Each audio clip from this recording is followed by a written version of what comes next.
ஹர ஹர சங்கர ஜய ஜய சங்கர ஹர ஹர சங்கர ஜய ஜய.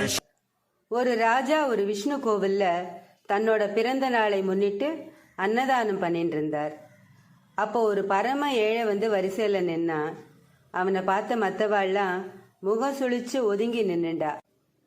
இதை உணர்ந்த அந்த ஏழை, இவாளுக்கு தான் நம்மளை பிடிக்கலையே, வரிசையில நிக்காம ஒதுங்கி நிப்போம், எல்லாரும் அன்னதானம் வாங்கிட்டதுக்கு அப்புறம் கடைசியா நாம வாங்கிக்கலாம்னு தள்ளி நின்னுண்டான். நேரம் போயிட்டே இருந்தது. இவன் தள்ளி நின்னதால இவனுக்கு பின்னால வந்தவா எல்லாரும் அன்னதானம் வாங்கிண்டா. சிலர் அன்னதானம் வாங்கிட்டு இவனை கிண்டல் பண்ணி சிரிச்சுட்டு போனான். இவன் வாயை திறந்து எதுவுமே சொல்லலைன்னாலும் மனசுக்குள்ள ஒரு சோகம். எல்லாருக்கும் கிடைக்கிற அன்னதானம் கூட நமக்கு கிடைக்க எவ்வளவு காத்திருப்பு, எவ்வளவு போராட்டம், எத்தனை இழி சொல்ல கேட்க வேண்டியிருக்கு. போன ஜென்மத்துல என்ன பாவம் பண்ணினோமோ தெரியல, இப்படி தவிக்கிறோமேன்னு தன்னோட விதியை நினைச்சு நொந்துண்டான். சாயங்காலம் வரைக்கும் காத்துட்டு இருந்து சரி நமக்கு இன்னைக்கு பட்னி தான்னு தலையில எழுதியிருக்கு போல இருக்கு. அப்பனே ஆண்டவா, என்னை ஏன்பா இப்படி ஒரு இழி பிறவியில பிறக்க வச்சேன்னு கோபுரத்தை பார்த்து மனசுல இருந்த தன்னோட குமுறல சொல்லி கோவில் பக்கத்துல இருந்த குளத்தங்கரையில போய் உக்காந்துட்டான். குளத்து நீரை கையில எடுத்து முகத்தை அலம்பிண்டு படியில சோர்வோட உட்காந்துட்டு இருந்தான். ராஜா அன்னதானம் கொடுத்து முடிச்சுட்டு அந்த படித்துறையில காலார நடந்து வந்துட்டு இருந்தார். என்னப்பா சாப்பிட்டியா அப்படின்னு ஒரு 10 அடி தூரத்துல இருந்து குளத்துல தன்னோட முகத்தை பார்த்துட்டு இருந்த அந்த ஏழை கிட்ட கேட்டார். கேட்கறது ராஜான்னு தெரியாம, ஊரே சாப்பிட்டுது, என் தலையில இன்னைக்கு பட்னின்னு எழுதியிருக்கு போல இருக்கு அப்படின்னு விரக்தியா முகத்தை திருப்பாம குளத்து நீரை பார்த்துட்டே பதில் சொன்னான் அந்த ஏழை. அவன் சொன்ன பதில் ராஜாவோட மனசை உருக்கிடுத்து. என்னோட பிறந்த நாளைக்கு ஊர் மக்கள் யாரும் பசியோட தூங்கக்கூடாதுன்னு தானே அன்னதானம் ஏற்பாடு பண்ணினேன்.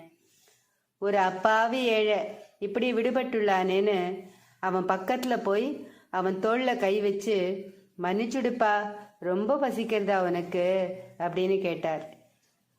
குளத்து நீர்ல தலையில கிரீடம், காதுல குண்டலம், நெத்தியில திருநீர், முகத்துல வாஞ்சைன்னு ராஜா தெரிய திடுக்கிட்டு எழுந்தான்.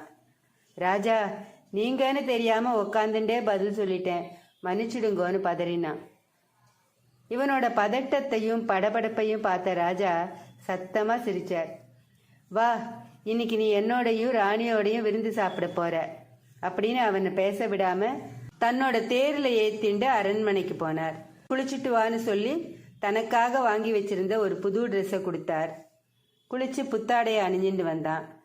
அறுசுவை விருந்து கொடுத்தார். சாப்பிட்டு முடிச்சு அவன் கையில கொடை நிறைய பொற்காசுகளை கொடுத்தார். இன்னிலிருந்து நீ ஏழை இல்லை, இந்த பணத்தை வச்சு நீ விரும்புகிற தொழிலை நேர்மையா பண்ணி கௌரவமா வாழு அப்படின்னு வாழ்த்தினார். அது வரைக்கும் அமைதியா இருந்த ஏழையோட கண்ணில் தார தாரையா தண்ணீர் கொட்டித்து. ஏன்பா அழற அப்படின்னு ராஜா கேட்க, நான் இத்தனை நாள் பிறவி ஏழைன்னு மட்டும்தான் நினைச்சிட்டு இருந்தேன், இந்த நிமிஷம்தான் நான் ஒரு பிறவி முட்டாள்னு புரிஞ்சுட்டேன்னு சொன்னான். வாழ்க்கையில இன்னைக்குதான் முதல் முறையா கோபுரத்தை பார்த்து என்னை ஏன் இப்படி வச்சிருக்கேன்னு ஆண்டவன் கிட்ட கேட்டேன். கேட்ட சில நிமிஷங்கள்ல உங்களை அனுப்பி என் தலையெழுத்தையே மாத்திட்டான்.